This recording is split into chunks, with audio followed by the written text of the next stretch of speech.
بسم اللہ الرحمن الرحیم۔ السلام علیکم ناظرین، آپ سب کو پھر سے ایک نئی ویڈیو پر خوش آمدید کہتے ہیں۔ ناظرین، آج ہم خواب میں خطبہ سننا، خطبہ دینا، خطبہ جمعے کا سننا اور خطبہ عید کا سننے کے حوالے سے تعبیریں بتائیں گے۔ اس سے پہلے اگر آپ اپنے مزید آنے والے خوابوں کی تعبیریں جاننا چاہتے ہیں تو ہمارے چینل آن لائن علم کو سبسکرائب کر دیں تاکہ آپ کو ہر آنے والے خواب کی تعبیریں سب سے پہلے مل سکے۔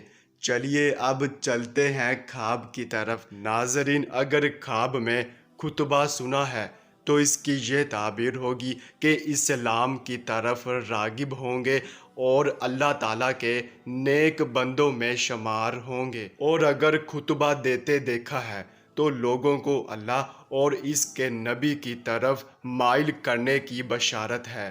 اور اگر خطبہ جمعے کا سنا ہے تو دین کا کامل ہوں گے اور احکام الہی پر چلیں گے۔ اور اگر خطبہ عید کا سنا ہے تو نہایت خوشی و مسرت نصیب ہوگی اور بہت زیادہ خوشحالی نصیب ہوگی۔ ناظرین، یہ تھی اس خواب کی مکمل تعبیریں۔